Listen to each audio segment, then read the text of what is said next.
haala kanaan afaan oromootiin barreessinee gara afaan barbaannetti hiikachuu dandeenya jechuudha. Afaan addunyaa kamiyyuu gara afaan oromootti hiikachuu dandeenya jechuudha. Mala salphaadhaan waan baay'ee tokko namatti tolu. Assalaamu alaikum wa rahmatullahi wa barakaatu. Akkamiin nagaa keessanii fayyaa keessanii hordoftoota Haashim Tubee Oroo hadda oduu jabduu oduu gammachiistuu isiniif qabadhee dhufee jira. Kanaafiyyuu oduun gammachiisaan maal yoonaan jettan afaan oromoo addunyaa irratti yookiin googilii tiraansileetii afaan addunyaa kanaa hunda keessatti galmaa'ee jira. Afaan barbaanne ammaan booda jechuudha dubbisuu barreessuu waan barbaanne godhuu dandeenya. Afaan addunyaa kanarraa kamiyyuu hiikuu danda'a. Kamiyyuu hiikachuu dandeenya. Afaan oromootiin barreessinee hiikachuu dandeenya. Ingiliffa ta'ee afaan addunyaa kanarra jiran hundaayyuu jechuudha. Kanaafiyyuu baay'ee gammaddan isiniin jedha. Kanaafiyyuu haala isaa akkaataa isaa seera isaa haala kamiin akka godhan aappii kamiin akka ta'e karaa kamiin akka ta'e kanaafiyyuu isinitti agarsiisa jechuudha. Aappichi Google Translateedha. Kanaafiyyuu gara barumsa keenyaa tarraa sirriitti nu hordofaa nu faana bu'aa isiniin jenna hordoftoota keenya.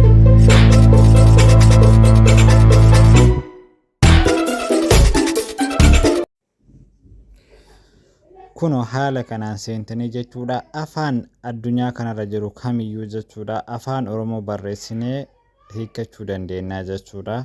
Afaan kamiyyuu kan barbaanne ingiliffas yoo ta'e yoo ni dhibees arabiffa ta'e afaan amaariffa afaan addunyaa kanarra jiru afaan awurooppaa kamiyyuu kan ta'e jechuudha. Afaan 160tu asirra jira. Kanaafiyyuu isa kana haala kanaan sirreessuu dandeenya. Fakkeenyaaf ani oromiyaa deema jechuudha. Fakkeenyaaf akkanatti yoo barreessa oromiffaan jalatti ingiliffaan haala kanaan nu barreessaa jechuudha.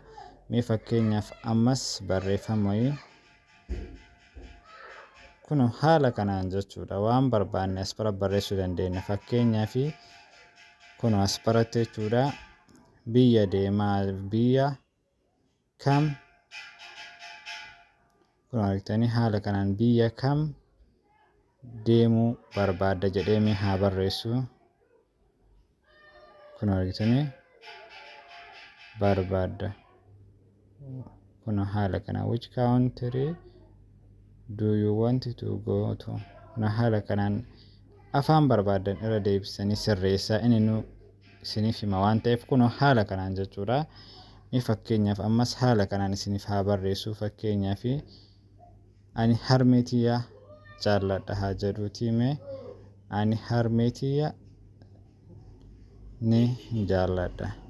Kun I love you my mother. Kun haala kanaan jechuudha. Afaan waan ajaa'ibaati jechuudha. Afaan kun barana googilii irratti bahee amma kun maayii kana jechuudha. Kaleessammoo akkam addunyaa irratti beekamtii argate. Kanaafiyyuu heddumaanuu baga gammaddan isin jedha. Kun as biratti abbaa kiyya bara deema jechuufillee akkana haala kanaan jechuu barreessuu dandeettan jechuudha. Kanaafiyyuu waan baay'ee tokko namatti tolu jechuudha. Haala kanaan irra deemtanii afaan barbaaddan arabiffa ta'ee afaan kamiyyuu jechuudha. Afaan addunyaa kanarra jiran baay'eetu jira kan maqaa isaanii hin beekne jechuudha. Isaan kanneenis teettanii mana keessan teettanii haala kanaan haasa'uu barachuu ni dandeessan jechuudha. Keessattuu ingiliffa yoo barattan baay'ee tokko isiniif barbaachisaadha jechuudha. Haala kanaan kun as bira seentanii haala kanaan kun amaarikka kanarra deeffattan jechuudha. Kun as bira argitanii gara goonni gara bitaa kana gara mirgaa gara bitaa afaan oromoo kaayitanii gara bitaatti dammoo afaan isa itti hiikatuu barbaaddan jechuudha. Amaarik ta'ee kun fakkeenyaaf mee amma amaariffa ilaalaa jechuudha. Kun as biratti haala kanaan mana deema fakkeenyaaf jettee haala kanaan jechuudha. Kun haala kanaan jechuudha. Wama kamiyyuu jechuudha. Afaan kamiyyuu haala kanaan barreeffachuu dandeessu jechuudha. Waan baay'ee tokko namatti tolu isin eeggaleetiniin jira jedheetiniin abdii qabaa. Kanaafiyyuu waan baay'ee tokko salphaadha. Yaa'u garuu addunyaa irratti akkanatti beekamee googilii irra seenuudhaaf baay'ee tokko ulfaata. Amma googilii keessanillee seentanii haala kanaan sirreeffachuu hin dandeessanii. Kanaafiyyuu mee aappii kana haala kanaan akkamitti akkana godhuu dandeenya kan jettan dammoo wajjin ilaallaa haala kamiin akka itti argattan jechuudha. Instaayil akkamii akka godhattan mala salphaan xumura viidiyoo irratti isinitti agarsiisaa jechuudha. Kanaafiyyuu amma seera isaa akkaataa itti barreessanii fi haala kamiin akka barreessan isinitti agarsiisaa jira jechuudha. Kanaafiyyuu haala kanaan barattanii jirtan jeetiin abdii qabaa. Kanaafiyyuu waan isinii hin galle yoo jiraate dammoo koomentii jalatti nuuf barreessitanii jechuudha. Kunoo haala kanaan barreessuu dandeettu. Fakkeenyaaf mee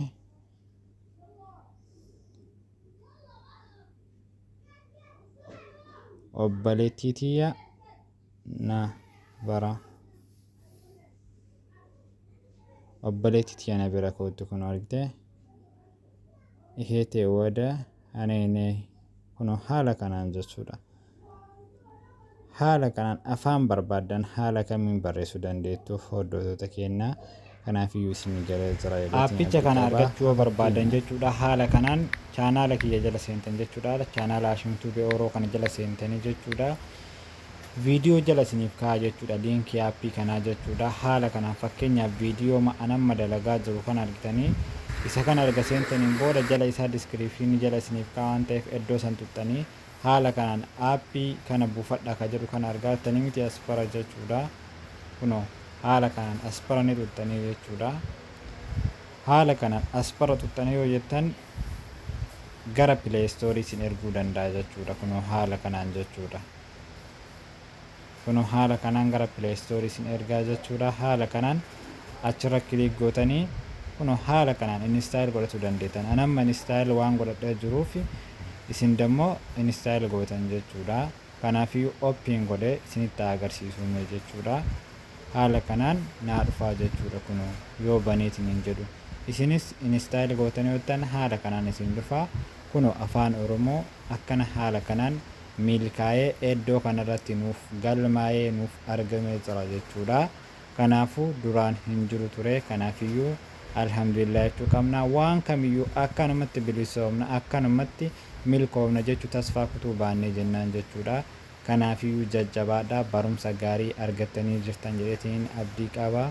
Kanaafiyyuu seera isaa guutuu waan isin hin galle yoo jiraate koomentii jalatti gaafii gaafadhaa isiniin jedha. Kanaafiyyuu viidiyoo biraatiin hamma walitti deebinuuf jabaadhaa isiniin jedha. Akkasuma dammoo subscribe share like gochuun hin dagatinaa. Barumsi keenya isinitti tole jechuudha. Kanaafiyyuu mallattoo notification illee olii godhaa nu hordofaa isiniin jenna. Kunoo chaanaala keenya kana yeroo kamuu subscribe gochuun hin dagatinaa. Chaanaala Hashim Tube Oro kana jechuudha.